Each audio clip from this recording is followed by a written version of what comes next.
دینی الاسلام اندھیرے چھٹے اجالا ہوا، ظلم و ستم کا ازالہ ہوا، دینی الاسلام دینی الاسلام۔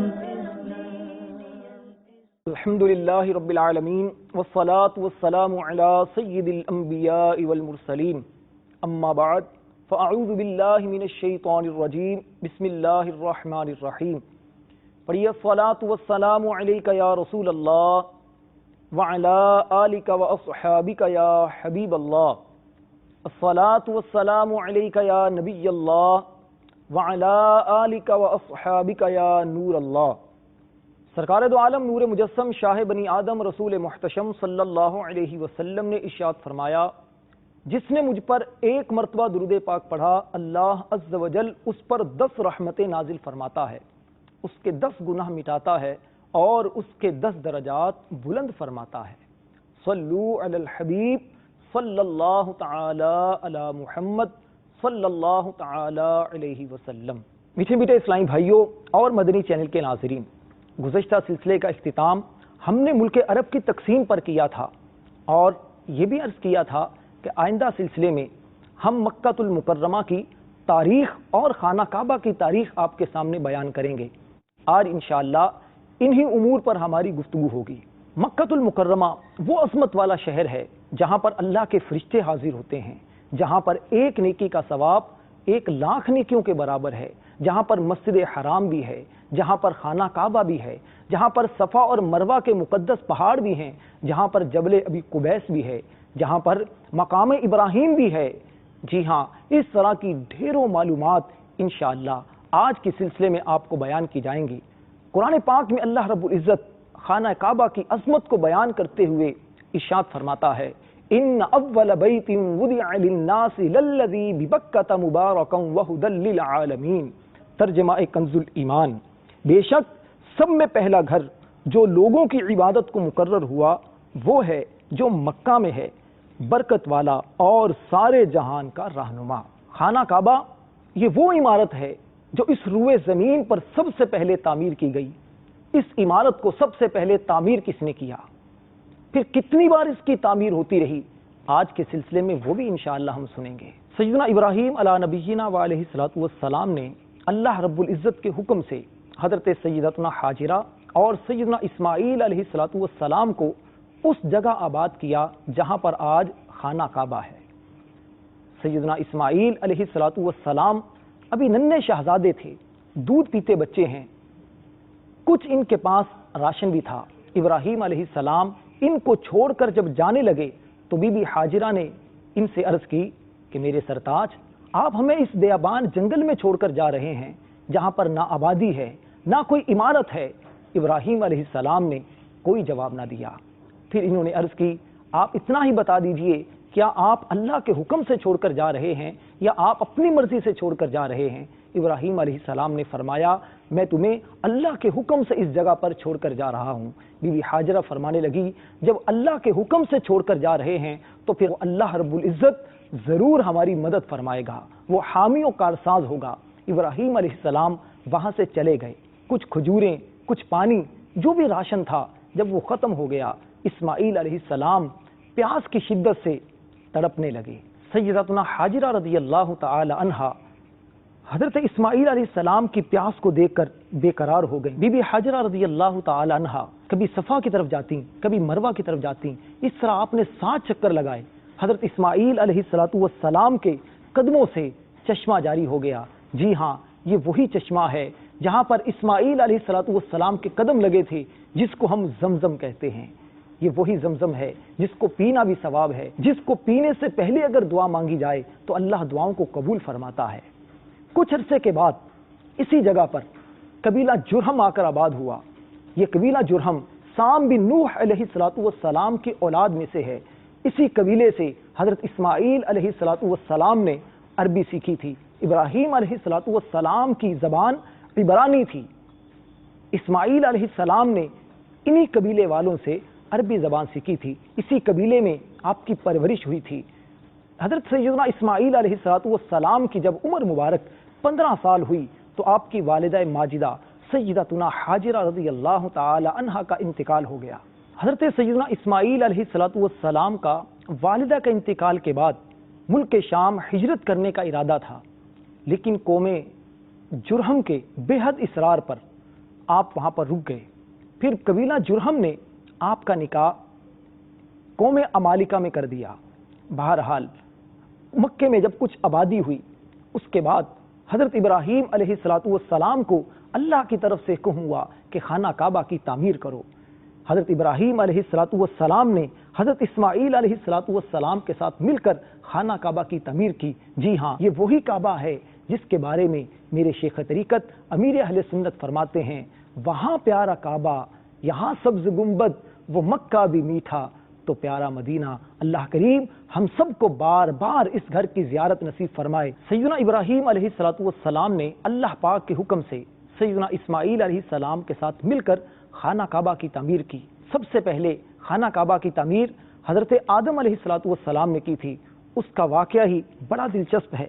سیدنا آدم علیہ نبینا علیہ السلام جب جنت سے زمین پر تشریف لائے تو اللہ کی بارگاہ میں وحشت اور تنہائی کی فریاد کرتے ہوئے عرض کیا، یا اللہ، میں یہاں نہ تو ملائکہ کی تسبیح سنتا ہوں اور نہ ہی کوئی عمارت پاتا ہوں۔ اللہ پاک کی طرف سے حکم ہوا کہ زمین پر خانہ کعبہ کی تعمیر کرو اور اس کا طواف کرو۔ حضرت جبریل امین علیہ السلام آدم علیہ السلام کو لے کر اس جگہ آئے جس جگہ خانہ کعبہ آج تعمیر ہے۔ حضرت جبرائیل امین علیہ السلام نے وہاں اپنا پر مار کر 7ویں زمین تک بنیاد ڈال دی، جس کو ملائکہ نے 5 پہاڑوں کے پتھروں سے بھر دیا۔ وہ 5 پہاڑ کون سے تھے؟ کوہ لبنان، کوہ طور، کوہ جودی، کوہ ہیرا اور طور زیتا۔ جی ہاں، ان 5 پہاڑوں کے پتھروں سے ان بنیادوں کو بھر دیا۔ پھر انہی بنیادوں پر آدم علیہ السلام نے خانہ کعبہ کی تعمیر کی۔ پھر آپ اس کا طواف کرتے رہے اور اس کی طرف منہ کر کے نماز پڑھتے رہے۔ طوفان نوح کے بعد اس کعبے کو 7ویں آسمان پر اٹھا لیا گیا۔ مکے میں جب کچھ آبادی ہو گئی تو حضرت ابراہیم علیہ السلام نے اسماعیل علیہ السلام کے ساتھ مل کر خانہ کعبہ کی انہی بنیادوں پر تعمیر کی جن بنیادوں پر حضرت آدم علیہ السلام نے خانہ کعبہ کی تعمیر کی تھی۔ آپ کی رہنمائی کے لیے بادل کا ایک ٹکڑا ظاہر ہوا اور اس نے خانہ کعبہ کی حدود کو واضح کر دیا۔ جبریل علیہ السلام نے ایک خط کھینچ دیا۔ حضرت ابراہیم علیہ السلام نے اس خط پر یہاں تک زمین کھودی کہ حضرت آدم علیہ السلام کی رکھی ہوئی بنیاد ظاہر ہو گئی۔ پھر اسی بنیاد پر آپ نے کعبے کی تعمیر فرمائی۔ حضرت ابراہیم علیہ السلام نے جب خانہ کعبہ کی آپ تعمیر فرما رہے تھے، جب آپ کے قد کے برابر یہ تعمیر ہوئی تو آپ کو ضرورت محسوس ہوئی کہ کسی جگہ پر کھڑے ہو کر مزید اس کو اونچا کر سکیں۔ آپ نے حضرت اسماعیل علیہ السلام سے فرمایا کہ جاؤ 2 پتھر لے کر آؤ، ایک بڑا پتھر جس پر کھڑے ہو کر میں اس کی تعمیر کر سکوں اور دوسرا چھوٹا پتھر جسے میں کعبے کی دیوار میں نصب کر سکوں تاکہ طواف کرنے والوں کے لیے آسانی ہو۔ اللہ اکبر! کیسا وہ خوبصورت منظر تھا جب خانہ کعبہ کی تعمیر ہو رہی تھی۔ حضرت اسماعیل علیہ السلام جبل ابی قبیس کی طرف گئے، وہاں پر حضرت جبریل علیہ السلام نے آپ کو 2 پتھر دیے، ایک بڑا پتھر اور ایک چھوٹا پتھر۔ حضرت اسماعیل علیہ السلام ان پتھروں کو لے کر آپ ابراہیم علیہ السلام کے پاس آ گئے۔ ابراہیم علیہ السلام بڑے پتھر پر کھڑے ہوئے۔ یہ بڑا پتھر کیسا عاشق رسول پتھر تھا، ابراہیم علیہ السلام سے کیسی محبت کرتا تھا کہ ابراہیم علیہ السلام جب اس پر کھڑے ہوئے، اس نے فرط محبت سے آپ کے پاؤں کو چوم لیا، سینے میں جذب کر لیا۔ جی ہاں، یہ وہ مقدس پتھر ہے، اسے مقام ابراہیم کہتے ہیں، جس کا ذکر قرآن میں بھی اللہ نے فرمایا ہے۔ فرمایا وَاتَّخِذُوا مِن مَّقَامِ إِبْرَاهِيمَ مُصَلًّى، اور ابراہیم کے کھڑے ہونے کی جگہ کو نماز کا مقام بناؤ۔ اس پتھر کی شان یہ ہے کہ ابراہیم علیہ السلام جب اس پتھر پر کھڑے ہوئے، جیسے جیسے آپ اونچا ہونا چاہتے یہ پتھر بھی اونچا ہو جاتا، جب آپ کو نیچے ہونے کی حاجت ہوتی یہ پتھر بھی نیچے ہو جاتا۔ اس کے بعد خانہ کعبہ کی تعمیر جاری تھی۔ یاد رہے اس تعمیر میں ابراہیم علیہ السلام نے 3 پہاڑوں کے پتھروں کو لگایا ہے۔ وہ 3 پہاڑ کون سے تھے؟ جبل ابی قبیس، جبل حیرا اور کوہ درکان، ان 3 پہاڑوں کے پتھروں کو اس تعمیر میں لگایا گیا، اور پھر اس کے بعد حضرت ابراہیم علیہ السلام نے حجر اسود کو اس کی دیوار میں لگا دیا۔ حجر اسود یہ وہ مقدس پتھر ہے، وہ عظمت والا پتھر ہے جس کے بارے میں حدیث پاک میں آتا ہے کہ یہ پتھر جب جنت سے زمین پر آیا بہت ہی روشن اور چمکدار تھا، لیکن گناہگاروں کے ہاتھوں نے اسے سیاہ کر دیا۔ ہمارے گناہوں کو چوس چوس کر یہ پتھر اب سیاہ ہو چکا ہے۔ حضرت ابراہیم علیہ السلام جب خانہ کعبہ کی تعمیر فرما رہے تھے، تعمیر کرتے ہوئے دونوں دعائیں کر رہے تھے۔ ابراہیم علیہ السلام یہ دعا کر رہے تھے، ربنا تقبل منا انک انت السمیع العلیم، اے ہمارے رب ہم سے یہ قبول فرما، بے شک تو ہی سننے والا اور جاننے والا ہے۔ اور اس کے بعد حضرت اسماعیل علیہ السلام اس دعا پر آمین کہہ رہے تھے۔ جب خانہ کعبہ کی تعمیر مکمل ہو گئی تو اس کے بعد حضرت ابراہیم علیہ السلام نے نبی پاک صلی اللہ علیہ وسلم کی آمد کے لیے دعا کی تھی۔ یہ دعا کیا تھی، کیا کیا اس میں رموز تھے، یہ انشاءاللہ آئندہ سلسلے میں آپ کو بیان کیا جائے گا۔ بہرحال حضرت ابراہیم علیہ السلام جب اس کی تعمیر سے فارغ ہو گئے، پھر آپ نے لوگوں کو حج کی دعوت دی۔ حضرت ابراہیم علیہ السلام کے بعد قبیلہ جرہم اور قوم امالیکہ نے اس خانہ کعبہ کو تعمیر کیا۔ پھر اس کے بعد قصی بن کلاب نے اس کی تعمیر کی، جس میں خانہ کعبہ کی چھت درخت مکل کی لکڑی کی بنائی، جس پر تختوں کی بجائے خرمے کی لکڑی ڈالی۔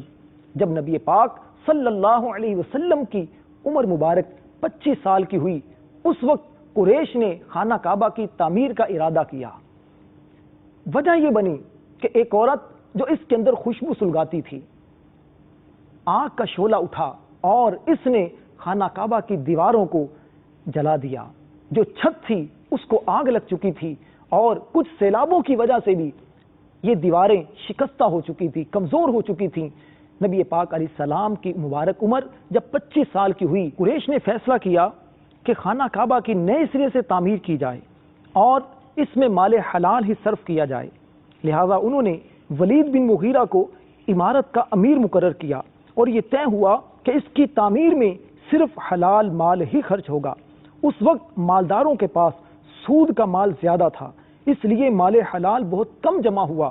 چنانچہ قریش نے مال کی کمی اور کچھ اپنے مقاصد کے پیش نظر اس کی تعمیر میں کچھ تبدیلیاں کر دیں۔ وہ تبدیلیاں کیا تھیں؟ سب سے پہلی تبدیلی یہ کی کہ اس کے آگے جو آپ کو باہر نکلی ہوئی جگہ نظر آ رہی ہے، یہ ابراہیم علیہ السلام نے نہیں نکالی، بلکہ قریش نے یہ جگہ آگے نکال دی۔ اور ابراہیم علیہ السلام نے جب خانہ کعبہ کو تعمیر کیا تو اس کے دروازے زمین سے ملے ہوئے تھے۔ آپ نے 2 دروازے تعمیر کیے تھے، ایک دروازہ داخل ہونے کے لیے، دوسرا باہر نکلنے کے لیے، لیکن قریش نے اس کا ایک دروازہ کر دیا، اور یہ بھی زمین سے اونچا کر دیا تاکہ جس کو چاہے اندر جانے دیں، جس کو چاہے اندر جانے سے روک دیں۔ اسی طرح خانہ کعبہ کے اندر لکڑی کی 2 صفیں بنائی گئیں، اور ہر صف میں 2 ستون بنائے گئے۔ کعبہ شریف کی بلندی پہلے سے 2 گنا کر دی گئی، یعنی پہلے 9 ہاتھ تھی، اب 18 ہاتھ کر دی گئی۔ خانہ کعبہ کے اندر رکن شامی کے قریب ایک زینہ بنایا گیا جس سے چھت پر چڑھ سکیں۔ سیدہ عائشہ صدیقہ طیبہ طاہرہ رضی اللہ تعالی عنہا فرماتی ہیں، ایک مرتبہ سرکار دو عالم صلی اللہ علیہ وسلم نے مجھے کعبے کے متصل حتیم میں بنیاد ابراہیمی کے پتھر دکھائے اور فرمایا کہ قریش نے اس میں کمی کر دی تھی۔ لوگ اگر نئے نئے مسلمان نہ ہوتے، ان کے جذبات بھڑکنے کا خوف نہ ہوتا، تو میں کعبہ کو اپنے جد امجد حضرت ابراہیم علیہ السلام کی بنیادوں پر تعمیر کر دیتا۔ اسی روایت کی وجہ سے حضرت عبداللہ بن زبیر رضی اللہ تعالی عنہ نے کعبہ شریف کو منہدم کر کے دوبارہ اس کی تعمیر کی، حتیم کو کعبے میں داخل کیا اور 2 دروازے بنائے جو زمین سے متصل تھے، اور اس پر نہایت قیمتی ریشمی غلاف چڑھایا۔ یاد رہے سب سے پہلے یمن کے بادشاہ اسعد نے کعبے پر غلاف چڑھایا تھا۔ یہ طبہ حمیری کے لقب سے مشہور تھا۔ یہی وہ شخص ہے جس نے سب سے پہلے مدینہ شریف کی بنیاد رکھی۔ ملا علی قاری رحمۃ اللہ علیہ فرماتے ہیں، سب سے پہلے کعبے پر غلاف حضرت عباس رضی اللہ تعالی عنہ کی والدہ نے چڑھایا۔ عبداللہ بن زبیر رضی اللہ تعالی عنہ کی تعمیر 27 رجب 64 ہجری کو مکمل ہوئی۔ پھر حجاج بن یوسف جو عبد الملک بن مروان کا نائب تھا، اس نے 74 ہجری میں اس عمارت کو منہدم کر کے قریش کی طرز پر اس کی تعمیر کر دی، یعنی حتیم کعبہ کو باہر کر دیا۔ پھر خلیفہ ہارون الرشید نے اس کعبے کو عبداللہ بن زبیر رضی اللہ تعالی عنہ کی طرز پر تعمیر کرنے کا ارادہ فرمایا، تو علماء نے ان کو منع کر دیا اور فرمایا کہ اس طرح آپ کے بعد جو آپ کے دشمن آئیں گے وہ اس کو گرا کر پھر دوبارہ تعمیر کریں گے، یہ تو ایک مذاق بن جائے گا۔ لہٰذا خلیفہ ہارون رشید یہ کام کرنے سے رک گئے۔ اس کے بعد خانہ کعبہ کی تعمیر نہیں ہوئی، کافی عرصے تک مرمت ہوتی رہی۔ 1040 ہجری میں شاہ قسطنطنیہ سلطان مراد بن احمد خان نے جب دیکھا کہ عمارت بہت پرانی ہو گئی ہے تو اس نے رکن اسود، یعنی وہ دیوار جہاں پر حجر اسود نصب ہے، اس کے علاوہ ساری عمارت کو منہدم کر کے نئی تعمیر کروائی، لیکن انہی بنیادوں پر جن بنیادوں پر حجاج بن یوسف نے تعمیر کروائی تھی۔ اگر آپ چاہتے ہیں کہ اس کی تفصیلات آپ کو معلوم ہو سکیں تو امیر اہل سنت شیخ طریقت حضرت علامہ مولانا محمد الیاس عطار قادری دامت برکاتہم العالیہ کی مایہ ناز تصنیف عاشقان رسول کی 130 حکایات مع مکہ مدینے کی زیارتیں، اس کا مطالعہ کریں۔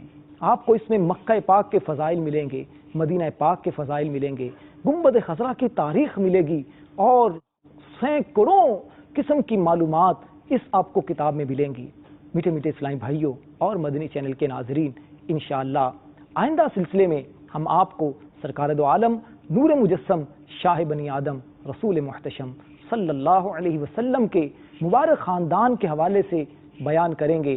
نبی پاک علیہ السلام کا مبارک نور کہاں سے چلا، کہاں تک پہنچا، آپ کی ولادت سے پہلے کے واقعات بھی بیان ہوں گے، آپ کے جد امجد کے واقعات بھی بیان ہوں گے۔ اللہ کریم ہمیں عمل کرنے کی توفیق عطا فرمائے، آمین بجاہ النبی الامین صلی اللہ تعالی علیہ وسلم۔ دینی الاسلام، دینی الاسلام، اندھیرے چھٹے اجالا ہوا، ظلم و ستم کا ازالہ ہوا، دینی الاسلام، دینی الاسلام۔